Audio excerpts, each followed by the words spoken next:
नमस्कार, मैं हूं संजय शर्मा। आप देख रहे हैं 4 PM news network. Rahul Gandhi की यात्रा पूरे देश में तो तहलका मचा रही है, जम्मू कश्मीर में और हंगामा हो रहा है। सोचिए आप, जम्मू में राहुल गांधी जाते हैं, बम फट जाते हैं।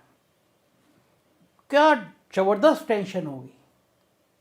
जिस नौजवान ने अपने परिवार में कई लोगों को ऐसे हादसों में खोया है, जिसकी दादी की हत्या कर दी गई, जिसके पिता की हत्या कर दी गई, वो नौजवान हजारों किलोमीटर दूर पैदल चल रहा है।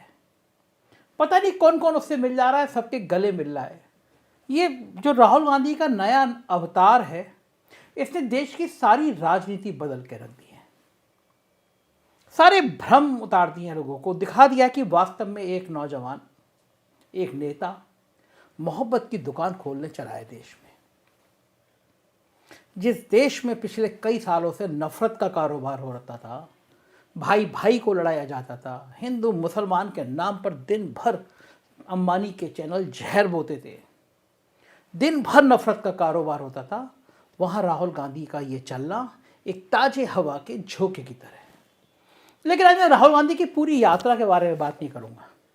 आज मैं बात करूँगा कि वो कौन सा घर था जिसमें मैं रुका था और फिर राहुल गांधी भी उसी घर में गए। एक लंबी कहानी है, मैं बताऊंगा आपको। पहले मैं एक दूसरे किस्से से आपकी बात की शुरुआत करता हूं, अपनी बात कहता हूं आपसे। कुछ समय पहले की बात है, मेरे पास एक सज्जन का फोन आया। नाम था दिनेश महाजन, और यही वो सज्जन है जिनकी मैं आज आपको कहानी बताऊंगा, जिनके घर में राहुल गांधी रुके। इन सज्जन का फ़ोन मेरे पास में आया और उन्होंने कहा कि मेरा नाम दिनेश महाजन है, मैं पठानकोट से बोल रहा हूँ, क्या मैं आपसे कुछ बात कर सकता हूँ?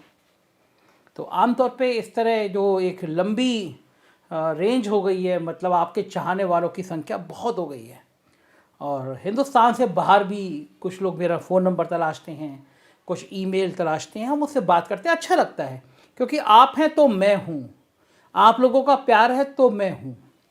तो मैंने कहा जी नमस्कार, मैं बात कर सकता हूँ। तो हंसते हुए बोले, पहले मैं ये बताइए कि आपका नंबर मुझे कैसे मिला होगा। तो बात करने का स्टाइल मुझे अच्छा लगा दिनेश जी का। तो मैंने कहा कि ये सर, मैं तो इस बारे में क्या बताऊँ, मेरे किसी परिचित से, दोस्त से लिया होगा। तो दिनेश जी कहते कि मैं महीनों से आपको सुनता हूँ। तो मैंने कहा कि ये तो मुझे आइडिया लगाना मुश्किल है, लेकिन आप बताइए। बोले मैं महीनों से आपको सुनता आया हूँ और मेरे को दीवानगी हो गई आपकी बात करने की स्टाइल की। इतने हिम्मत के साथ आप मोहब्बत की, प्यार की बातें करते हैं, और बेसिकली मुझे शेर व शायरी बहुत अच्छी लगती है।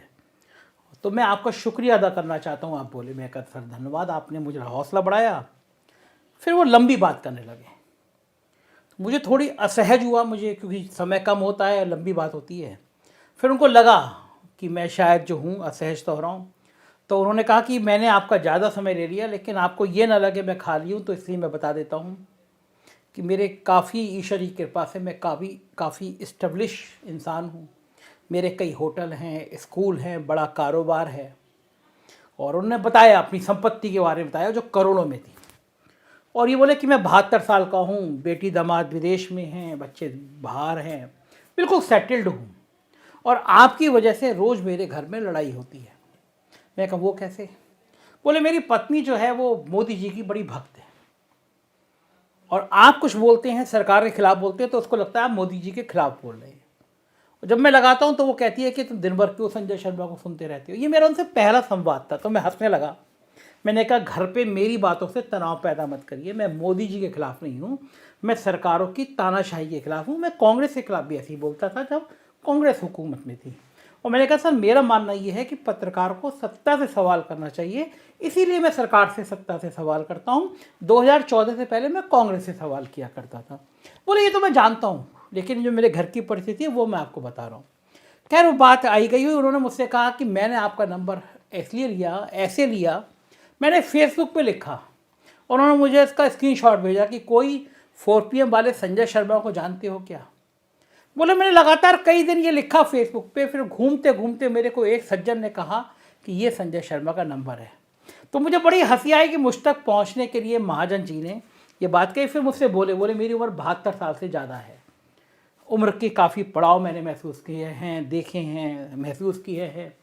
और पठानकोट में मैं हर साल एक बड़ा मुशायरा कराता हूँ।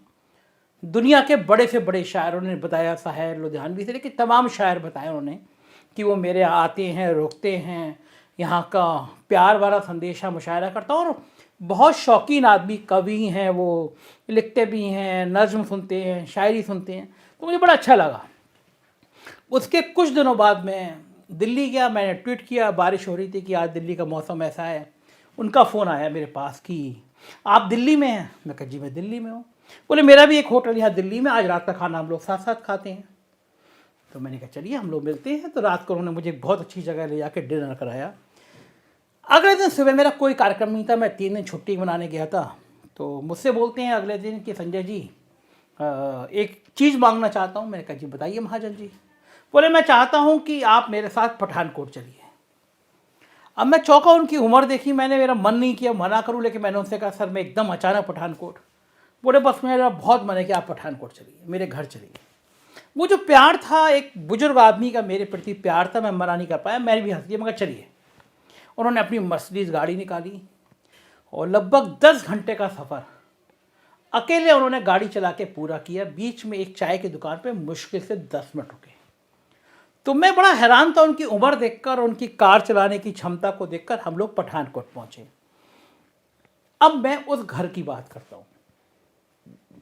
मैंने अपनी ज़िंदगी में छोटे से लेकर बड़े तक बहुत घर देखे हैं, आलीशान घर देखे हैं, छोटे घर देखे हैं, रहा हूँ छोटे घरों में। लेकिन दिनेश महाजन जी का जो घर है, ये सच में ये मोहब्बत का घर है। बहुत खूबसूरत, बहुत मन के साथ बनाया है। अब मैं आपको ये फ़ोटो दिखा रहा हूँ जिसमें राहुल गांधी खड़े हैं, यही वो घर है। इसके बराबर में एक बहुत बड़ा प्लॉट उनका है और थोड़ी दूर जाके एक नदी है, बहुत अच्छी सी। नदी के किनारे उनका एक रिजॉर्ट है, होटल है। हमने इस नदी के किनारे बैठ के उनसे खूब बातें करी, उनकी नज़्म सुनी, उनकी कविताएं सुनी, और वहाँ बैठ के हमने कई वीडियो भी बनाए उस नदी के किनारे। बड़ा अच्छा लगता है वो होटल है। तो जब जम्मू में यात्रा गई, पुराना कांग्रेस परिवार से उनका ताल्लुक़ रहा है। हिमाचल प्रदेश के कई मुख्यमंत्री उनके दोस्त रहे हैं और कांग्रेस के बड़े बुजुर्ग नेता उनके घर पे आते जाते रहे हैं।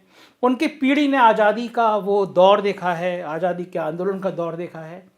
और जब मैं रुका तो अगले दिन वो उनके कॉलेज, उन्होंने एक कॉलेज में कार्यक्रम रखा और कहा कि आज संजय शर्मा आए हैं, ये आपको बोलेंगे। सारे टीचर्स इकट्ठे थे। मेरा वहाँ पे थोड़ी देर का भाषण हुआ। मैंने बताया कि देश क्या चल रहा है और टीचर का कितना महत्व है।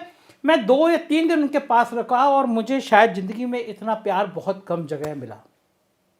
तो मैं आज वीडियो बोलने का मकसद ये था कि जब जम्मू में राहुल गांधी की यात्रा पहुंचने वाली थी, तो जो जगह का चयन हुआ, तो दिनेश महाजन जी के घर के पास में जो प्लॉट था, उसमें राहुल गांधी के काफ़िले, जो उनके कंटेनर हैं, वो लोग वहाँ पे रुके।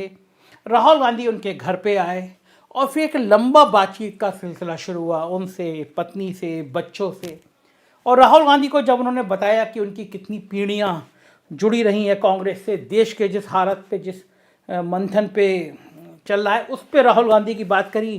फिर उन्होंने मुझे राहुल गांधी के कार्यक्रम से पहले मुझे बताया था कि आप फ्री है तो आप भी आ जाइए, हम और राहुल जी आएंगे, हम और आप राहुल जी के साथ चाय पीते हैं। लेकिन मैं किसी और कार्यक्रम में ज़्यादा व्यस्त था तो मैं जा नहीं पाया। मैंने कहा कि मुझे यकीन है राहुल गांधी जब आपसे मिलेंगे तो आपके उतने दीवाने हो जाएंगे जितना मैं हो गया हूँ। और वाकई ऐसा हुआ कि राहुल गांधी मिलने के बाद बहुत उनसे फिर फ़ोन पे भी संवाद हुआ तमाम नेताओं का। तो मैंने ये सोचा कि ये वो घर है, वो उस घर में मोहब्बत की खुशबू बसती है। इस उम्र में एक आदमी जो इंटर कॉलेज चला रहा है, डिग्री वहाँ पे कई कॉलेज चला रहा है, होटल चला रहा है, शेर व शायरी कर रहा है, समाज में मोहब्बत की बातें करता है। तो मैंने सोचा आज मैं सीधे उनके पास लेके चलता हूँ और पूछता हूँ राहुल गांधी आए तो क्या क्या बातचीत हुई। तो जो बातचीत हुई, लीजिए सुनिए, मैं दिनेश महाजन जी के पास आपको लेके चलता हूँ। मेरे साथ जुड़ गए हैं दिनेश महाजन जी, जिनके बारे में आपको बता रहा था। एक बेहतरीन शख्स, इस उम्र में जो इंसान कविता पढ़ता है, सैर करता है, जिंदगी की जो प्यार भरी बातें हैं उनको करता है। मैं राहुल गांधी के बारे में बाद में आऊंगा, पहले मैं इनसे इनकी जिंदगी के बारे में आपको कुछ बताता हूँ। दिनेश जी, मैं आपसे आने से पहले मैं अपने दर्शकों को बता रहा था कि किस तरह आपकी मुझसे मुलाकात हुई। आपने किस तरह फेसबुक पे लिखा कि 4 PM वाले संजय शर्मा, आप बताइए, आपके मुंह से अच्छा लगेगा मुझे सुन के, किस तरह आपने मुझे ढूंढा कैसे, आपने ढूंढा कैसे ऐसा मुझे? ऐसा है, जब यूपी के इलेक्शन चल रहे थे ना, तो हम्म, उन दिनों में मैं तंग आ चुका था, ये जो गोदी मीडिया जिसको बोलते हैं आप, हम्म, उससे तंग आ चुका था। तो मैंने वो चैनल कटवा दिए अपना, बिल्कुल वो कर दिया, और मैं सोशल मीडिया देखना शुरू किया यूट्यूब पे। हम्म, तो घूमते घूमते वो आपका चैनल निकल आया 4 PM, मेरे को नहीं पता था तब तक। हम्म, तो मेरे को इतना इंटरेस्ट हो गया भी मैं 4 PM का एक वो एडिक्ट बन गया। तो हम्म, वो एडिक्शन इतनी हो गई, मेरे घर में लड़ाई शुरू हो गई। मेरी वाइफ मेरे को कहती है भी आप दिन को सुबह उठते हैं तो 4 PM रात को आते हैं, 4 PM उनका कोई चैनल, उनका कोई शो भी होता था, मैं उसको बंद करके मैं 4 PM सुनता था। हम्म, क्योंकि आपके यहाँ जो आपके पैनल थे ना, पैनल पे हम्म, जो लोग आते थे, जैसे हम्म, वानखेड़े जी हैं, हम्म, या वो इधर आप बादल सही जी है। हैं, या हम्म, जो भी, जब यार मेरे को नाम याद आते जाएंगे तो मैं हाँ, हाँ, आपको, गर्ग साहब थे, वो भी आते थे आपके ये, हाँ, कई सारे लोग आते रहे, अलग अलग लोग आते रहते थे, हाँ, और फिर वो जो भी थे वो मेरे को हाँ, बड़ा अच्छा लगता था। और मैं घंटा घंटा, कभी लुटियंस अड्डा, कभी ये वो सारे आपकी स्पीचेस सुनता। हम्म, तो मेरे को बड़ा अच्छा लगता था। तो मेरे को लगा मैं किसी दिन आपसे बातचीत करूं। तो मेरे को हम्म, कोई ढंग, आपका कहीं फोन नंबर नहीं मिल रहा था। मैंने एक दो बार चैट में नंबर डाला भी कि हम्म, आपसे कैसे कांटेक्ट किया जाता, नहीं। फिर मेरे एक मित्र थे वहां पे, मैंने उनको कहा भी, मैंने अपनी फेसबुक पे उनको डाला, भाई हम्म, भैया तुम लोग लखनऊ वालों से मैं बात करता हूँ, जितने मेरे फ्रेंड्स हैं, अगर हम्म, 4 PM वाले संजय शर्मा जी का किसी के पास नंबर हो तो वो बताना। हम्म, तो इमीडिएटली मेरे को ना दूसरे दिन 3 आदमियों के मैसेज आ गए, उन्होंने आपका नंबर दे दिया। मैंने 2 बार ट्राई किया, तो आप हो सकता है उस वक्त प्रोग्राम में हो, लेकिन तीसरी ट्राई पे आपने उठा लिया। और फिर वो गुफ्तगू जो है वो ऐसे लगी भी जैसे हम आपस में बैठ के कर रहे हैं। तो मैंने आखिर आपको कहते भी, हमने नाकामियों को पा ही लिया, आखिर अश कामयाब होना था। क्या ये बात। मुरादी मैं बाबू का है। मैं अपने दर्शकों को यही बता रहा था कि किस तरह मैं, आप दिल्ली में आप मुझसे मिले, और मैं हैरान था। उम्र कितनी हो गई दिनेश जी? में थोड़ा सा कंफ्यूज हो गया था उम्र को लेकर आपकी। ऐसा है, मेरी उम्र, मैं तो अपने आप को अभी यंग ही कहता हूँ, आप लेकिन है भी हैं। 72 प्लस हाँ, हूँ यही मैं। मैं सही था। मैं और मैं हैरान हुआ था दिनेश जी कि जिस तरह आपने मुझसे दिल्ली, सुबह सुबह दिल्ली में कहा कि मन है पठानकोट चलो, और 9-10 घंटे आप लगातार गाड़ी, वो तो मैं रिक्वेस्ट नहीं करता चाय पीने की, तो आप रोकते भी नहीं हो, गाड़ी लगातार 10 घंटे तक अपनी मर्सिडीज चला के पहुंचे। और सबसे खूबसूरत बात मैं आपको बता रहा हूँ दर्शकों को, बहुत मजेदार बात, कि जब मैं घर से पहुंचे थे पहले, जो दिनेश जी का, जो मैंने अभी आपको कुछ फोटो दिखाए थे इनके होटल की, पठानकोट की, तो पहले मैं वहां रुका। तो जब रुका तो दिनेश जी ने अपनी पत्नी से कहा, जो पक्की मतलब विरोध करती हैं, जो मोदी जी की बहुत प्रशंसक हैं, कि शाम को चाय पीने चलते हैं। तो भाभी जी और दिनेश जी दोनों वहां पहुंचे और मैं सामने बैठा हुआ था। अब वो, चूंकि आप जब टीवी पे चेहरा देखते हैं, वो सामने अचानक बैठा हो तो अंदाजा नहीं लगता। थोड़ा अंधेरा भी था, जानबूझ के शायद दिनेश जी ने अंधेरा भी कर रखा था।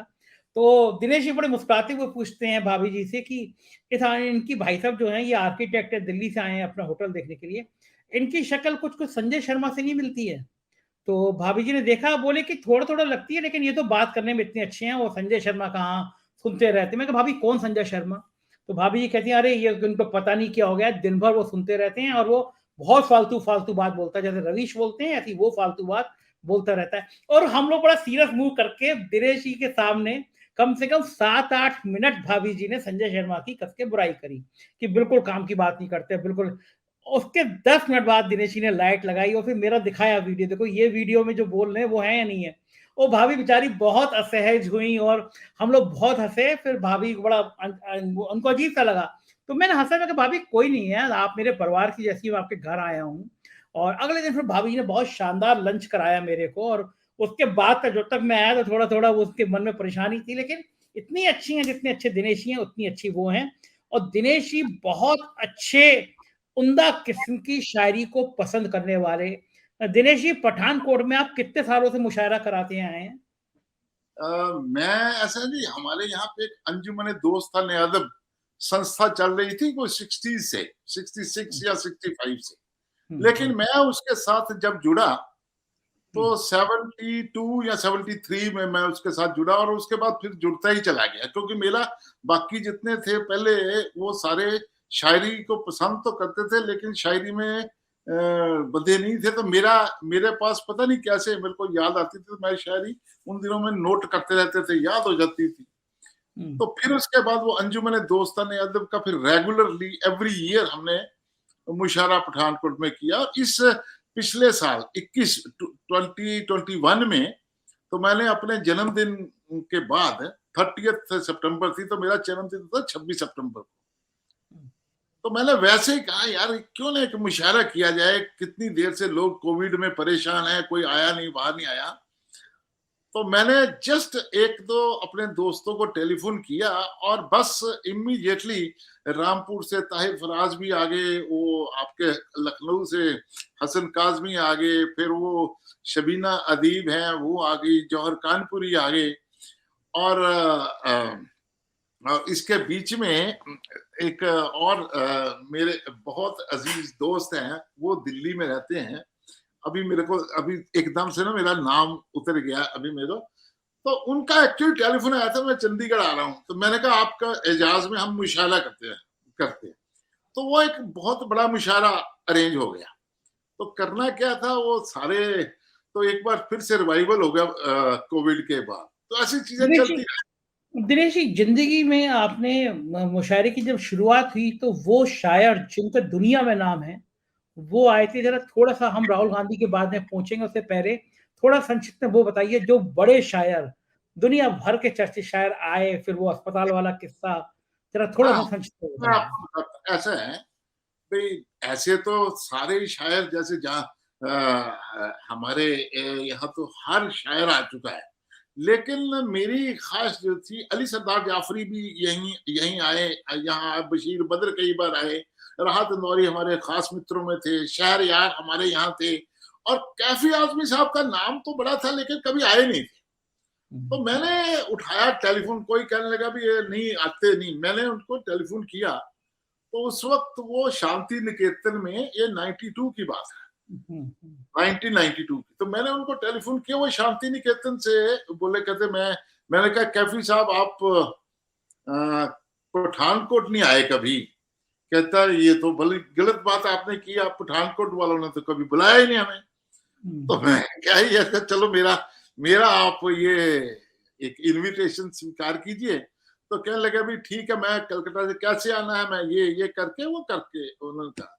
मैंने कहा जी हमारी संस्था थोड़ी गरीब है, देखो हर आदमी कहता है, जैसे आप भी हर वक्त कहते हैं हमें मदद करो, तो हमारी संस्था तो हम लोगों ने अपने जितने मेंबर्स हैं वही चलाते थे, तो हमारी संस्था गरीब है, तो हम आपको मैंने रकम कही, एक रकम आपको नजराने के तौर पे देंगे, तो बाकी उससे ज्यादा हम दुआएं दे सकते हैं, तो आप यहीं से अंदाजा लगा जाएं।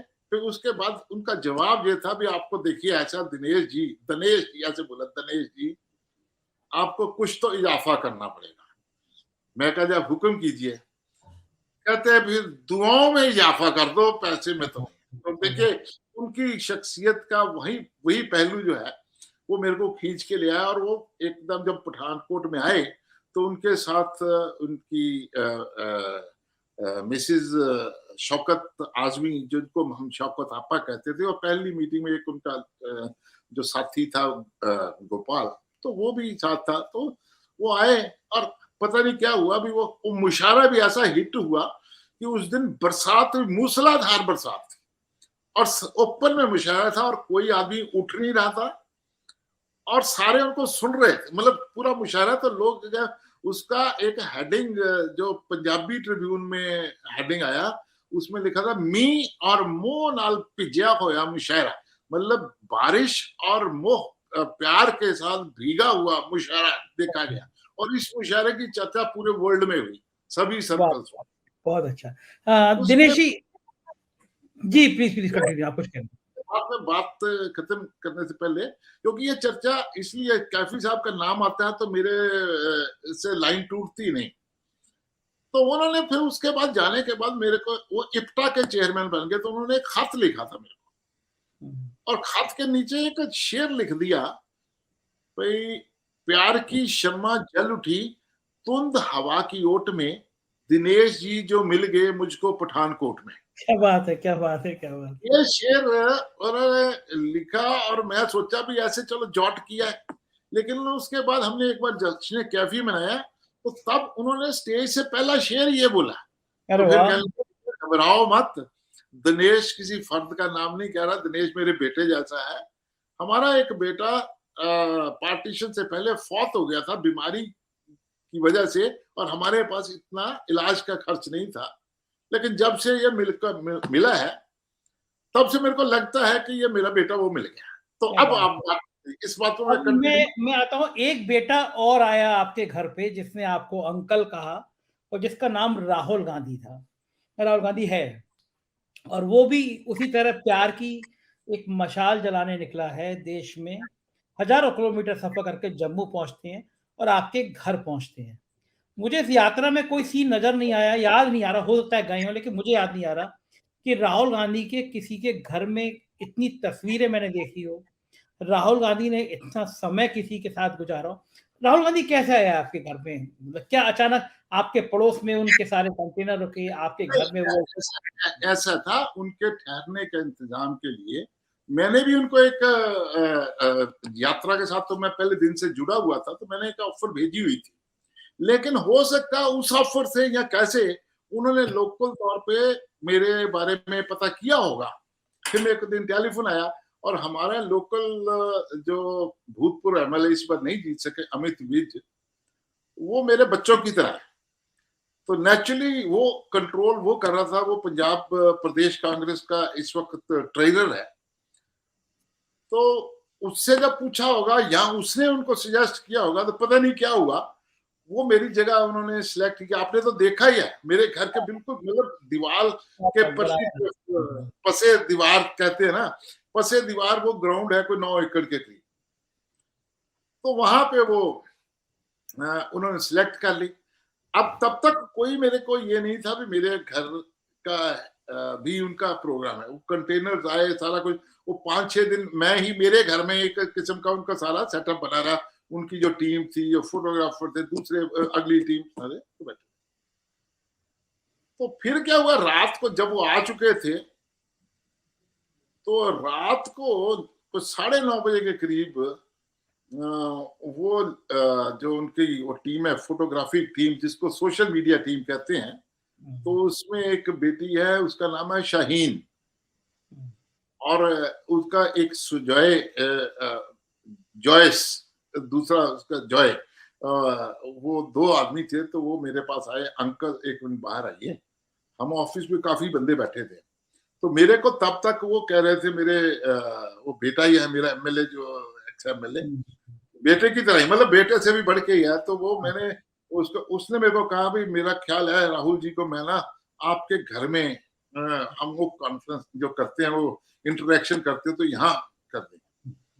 तो इतनी देर में वो लड़कियां आई और मेरे को बाहर लेके गई, अंकल हम यहाँ पे हमने ये सिलेक्ट कर ली है जगह, तो अगर कर ले। मैं क्या यार, मेरे को और क्या चाहिए, मेरे घर में, मेरे आंगन में, वैसे ही मेरे आंगन में है, लेकिन ये तो मेरा बिल्कुल घर वाला आंगन हो गया ना।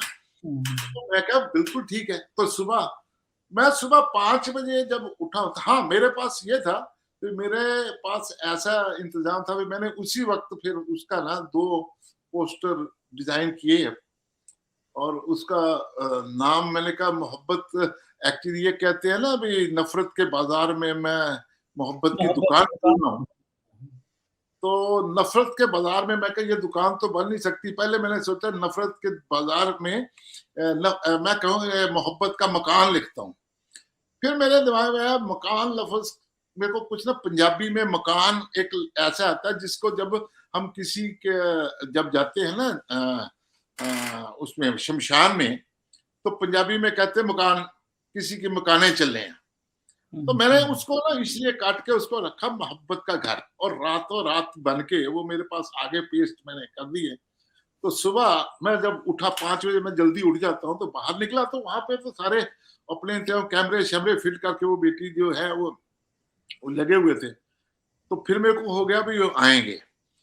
तो मेरे को सारे वो यही कह रहे थे कि वो आएंगे तो बस 10 मिनट वो वहां उनके साथ इंटरेक्शन करेंगे 1 घंटे के लिए, आधे पौने घंटे के लिए, और उसके बाद एक फैमिली फोटोग्राफ होगी फैमिली के साथ, तो वो बातचीत नहीं करेंगे और उसी वक्त चले जाएंगे। Then even the police was, IG साहब भी आए हुए थे, वो एसएसपी सारे उनकी जो टीम के कैड थे वो भी यहीं बैठे थे। इवन मेरा जिस दफ्तर में मैं बैठा हूँ, तो इसको भी उन्होंने फिर वो वॉशरूम के लिए इसको सील सूल कर दिया, सारा कुछ भी ये यूज करेगा, बिल्कुल सामने मेरे, बिल्कुल यही। हाँ देखा है मैंने, देखा, मैं तो रहा हूँ। तो जब वो आए तो आते उन्होंने वो दोनों बोर्ड पड़े मोहब्बत का घर, तो वो मुस्कुराते हुए आए। तो हम थोड़े थोड़े पीछे थे, तो हमें सिक्योरिटी वालों बड़े एक्चुअली मैं चाहता हूँ इसकी सिक्योरिटी और टाइट होनी चाहिए, क्योंकि ये भावी प्रधानमंत्री है। तो मेरे लिए तो मैं फूला ना समाना, यही कहते हैं ना भी, जो एक मेरा जो फेवरेट लीडर पंडित जवाहरलाल नेहरू, और उसके बाद उनकी बेटी इंदिरा गांधी, और मैं एक वाहिद शख्स होऊंगा जिसने जवाहरलाल नेहरू जी को देखा है, और इंदिरा गांधी जी से बड़ी बार मिला हूँ, और राजीव गांधी जी को मैं ऐसे मिला हूं जैसे कोई कहे, और फिर सोनिया जी के साथ कई बार मिला। तो ये उनका पोता और आने वाला भावी प्रधानमंत्री मेरे घर में आ रहा है, तो मैं तो एक्चुअली स्पेल बाउंड, लफ्ज जो कहते हैं ना वो था। तो वो आए, वो अपना वो करते रहे, और हमें सबको इजाजत नहीं थी किसी तरफ मूवमेंट की, एक्सेप्ट फॉर मी। मैं अपने घर में, इवन उनकी कॉफी भी जो बन के आई वो मेरी किचन में, उनका ही आदमी जो शेफ उनके साथ चलता है वो मेरी किचन में ही बना रहा था। हालांकि वो मेरे दोनों आदमी, आप जानते हैं जोधा और सुभाष जो थे, बड़ा बढ़िया खाना खिलाया था उन्होंने मुझे। वो उन्हीं के गांव के आसपास का था, वो उनकी दोस्ती आपस में होगी मुझसे पहले। तो फिर वो जब जाने लगे, तो ये मैं थोड़ा सा आपको इसको थोड़ा चेंज करके ना इसका रुख ये दिखाता हूँ। एकदम ठीक, एकदम ठीक है सर। ये देखिए मेरे पीछे व्हाइट बोर्ड है ना, इसके ऊपर एक क्रॉस, एक चकोर सा खाना बना हुआ है। तो ये मैंने अपने तौर पे कैलकुलेट करके रखा हुआ था भी, राहुल गांधी जी कहते हैं भी किसान को बहुत चलना पड़ता है, वो मार्केट में जाता है, बीज खरीदता है, ये करता है। मैं वो सोच के रखा था भी, मैंने कैलकुलेट करके रखा था भी कितना एक किसान 1 एकड़ में चलता कितना, क्योंकि मैं खुद हल चलाने वाला बंदा हूं, मैं एग्रीकल्चर ग्रेजुएट हूं, मेरे को पता है कैसे जिसके पास। तो वो फिर जब आए हमारे पास, तो सबको यही था भी आपने बस ऐसे खड़े रहना और उनके साथ फोटो। तो वो मेरे पास जब आए, तो फिर मैंने कहा एक बार काबू आ गए हैं, तो फिर उनसे फिर जो बात करनी है, तो फिर वो बात का सिलसिला जब शुरू हुआ, तो ये भी उसमें एक पार्ट बना।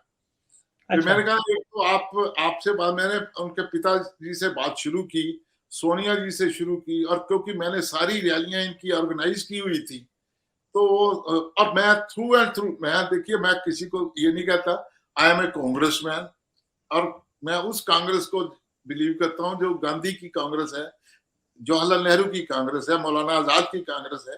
तो मैं उस कांग्रेस को बिलीव करता हूं, और आज तक मैं जिंदगी में मेरा वो आइडियोलॉजी मेरी वो है, तो कोई चेंज नहीं। तो बस क्या था भाई, उसके फिर पता नहीं कहां से आप जैसे लोगों की वजह से वो सरस्वती मेरी भी जुबान पे उस दिन आ गई। तो जो बोलना शुरू हुआ, तो पहले तो मैंने उनको एक बात, शेर सुना दिया आते ही।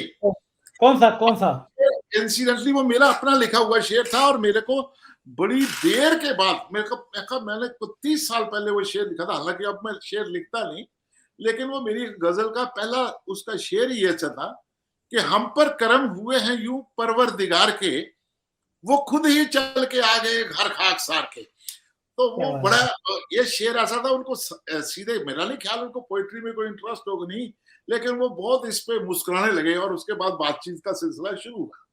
और फिर मैंने उनको कहा भी आप देखिए, एक चीज मैं आपकी करेक्शन करना चाहता हूँ। कहते बताइए।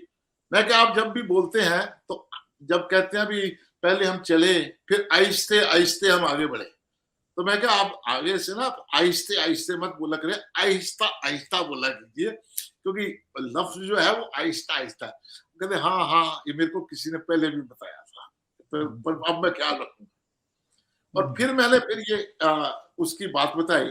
फिर मैंने देखो एक्से कैलकुलेट किया है भी, 1 एकड़ में 220 फुट और 198 फुट का, 220 फुट लंबा और 198 फीट चौड़ा जो है वो एकड़ का साइज है।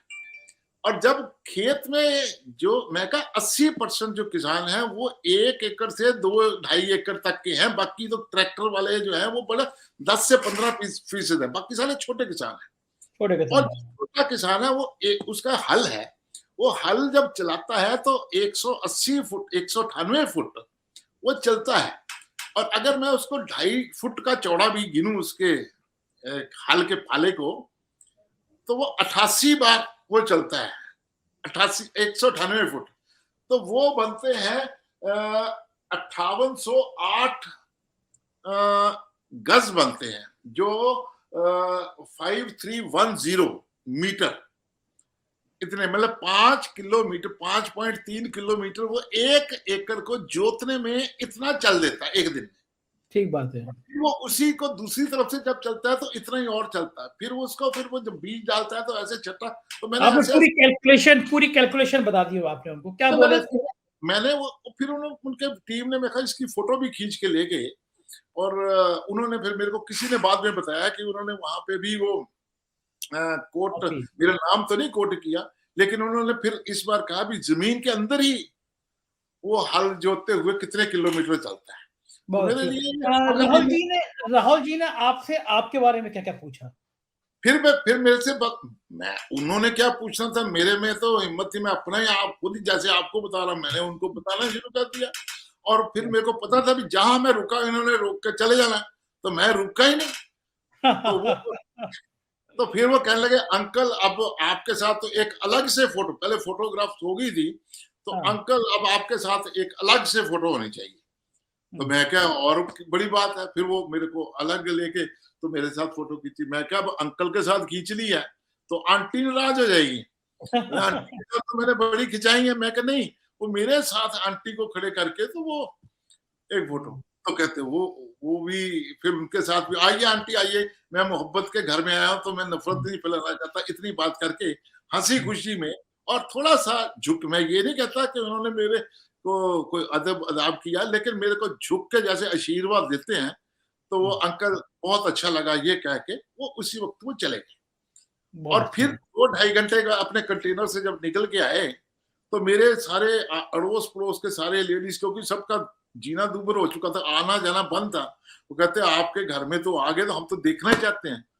तो फिर मैंने उनकी लाइन लगवा के गेट के बाहर, मोहब्बत के घर के बाहर तो लगवा दी। जब वो निकले तो स्पेशली उन्होंने गाड़ी रोकी, ड्राइवर वाला शीशा उतरवाया नीचे, और ऐसे हाथ हिला के मोहब्बत के घर को सलाम करके फिर आगे चले। तो दिस वाज, लेकिन मेरे लिए ये ड्रीम कम ट्रू कहते हैं जिसको, वो है। ठीक बात है, बिल्कुल सही बात है।